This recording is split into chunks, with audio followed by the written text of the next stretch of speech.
G'day guys. In this video I'm going to have a look at LENSGO's teleprompter. I'll actually open the box up, get a look inside, see what sort of parts you get with it because it feels fairly weighty. Have a look at the glass that they actually have for the beam splitting glass, and also have a look and see how your camera attaches to it, because apparently you can fit a DSLR camera onto this device as well. It's got me curious because it only has a fixing on the bottom for your tripod, and that means to say your DSLR camera would be hanging off the back of it. And enough said, let's have a look at what you get in the box. The foldable teleprompter comes with a beam splitting glass already fitted inside, and they've also included an array of metal adapter rings. Now this will suit most DSLR cameras, and there's a foam light shield, and they've also included a variety of fitted light shades. I found everything I needed in those instructions to put it all together. And they've included a Bluetooth start-stop fob. Now this goes along with that free teleprompter app. The mobile phone clamp to mount your mobile phone. So I've set up the teleprompter on just a little baby tripod here for the experiment, and to just illustrate how to set it up. And it's all opened up. The little iPad's just sitting there on that sticky pad, so it won't slip off. It's actually pretty good. It won't come off at all, which is good. And in the instructions, it highlights that you have to use the 62mm ring.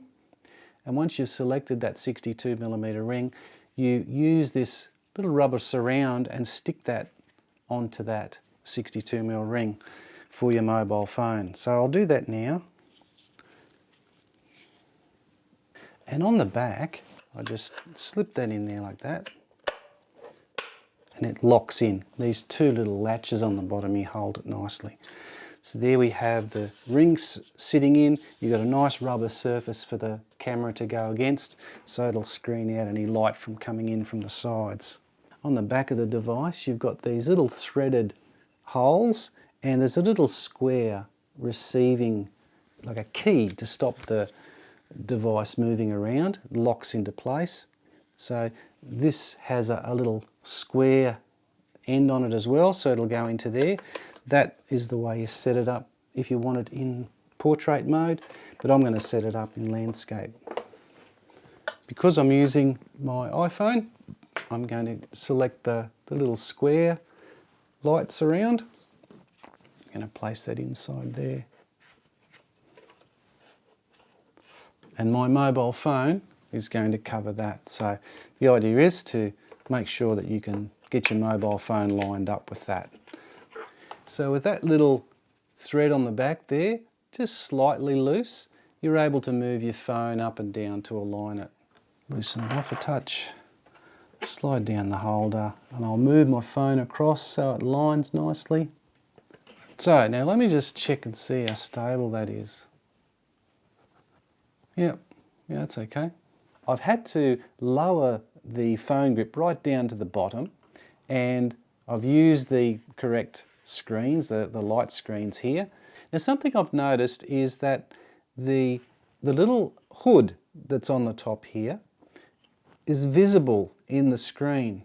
So even though I've got this mobile phone set as low as I possibly can, it's still visible. You can see as I lift that hood up, it actually hops out of shot. So that's something you're going to have to be a little bit careful of. The only way I can get rid of it is to zoom slightly to about 1.2 times digital zoom on the standard lens. Now your phone might be a little bit different to that, okay? Mine might particularly be a little bit wider. On 2 times zoom, or using the other lens, it's fine. It seems to look really good, it seems to hold very well, there's no problem with the camera falling off, and as LENSGO have advertised, it does fold in 1 second, but that's all it does, it just folds up, bang. You could do that with a wooden box, couldn't you? I'm going to endeavour to set up my Sony RX10 on the back of the teleprompter. It's fairly weighty, but it hasn't got a long lens on it, and you can always work out the size of the lens ring you need, because if you look carefully on the end of this Carl Zeiss lens, it actually says 62mm, and you just match up the correct ring. Then on the back here, see if I can fit it on without having to remove that mobile phone mount. Now it looks like I can mount it on. And there we have it. Little clips are in place holding it so it doesn't fall off. Now, let me just have a feel of that. Take it off the mount. Actually, that feels very balanced. So that size camera might be okay on top of there. So yeah, I wouldn't recommend mounting a heavy camera on the back here, on the end of the lens, because the manufacturers of camera lenses certainly didn't design the camera to be mounted on the end. If there was a little bit of support here or something, that might be different. So maybe LENSGO can consider that in the future. Maybe a bracket that connects on to these mounting points on the back here could come out and take a little bit of weight of that camera. That would make it really good. So I'm going to give the teleprompter a try outside to see how it performs in the high level light. My iPad is set to high intensity, so the brightness is as high as it can go, but the yellow writing is very, very clear against the black background. So I'll just start it up. Let's use the little trigger to stop the text, and we'll see how we go. G'day, my name is Gary, and on this channel I upload tutorials and reviews to reduce the stress of creating video content. If you haven't already done so, please consider subscribing. Well, that's really easy. Now, one thing I like about the little application that comes with it is that you can move the text forward and back in steps, like in paragraphs, or you can stop with that little button.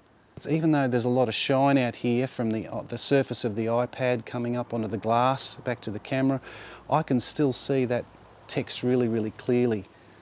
Now, with beam splitting glass, it's a little bit different to standard glass. You're actually getting a reflection off the face instead of the back of the glass, so you're not getting any double images. It's as clean as anything, much better than the one I've been using. I actually made a teleprompter from creating a little box, and I put a sheet of glass in it, and you do see double image using standard glass, but with beam splitting glass you don't get that double image from the face and the back of the pane of glass. It's just off that front surface. So that's really impressive. I like that. The teleprompter is pretty good value for money, considering you get all the parts in the box, but I'm not real sure that I'd want to use it for my DSLR camera, because by the time you get the device set up, your iPad or your tablet sitting on top of it, that can be all hanging off the front of your camera, and I don't think that's a very good idea.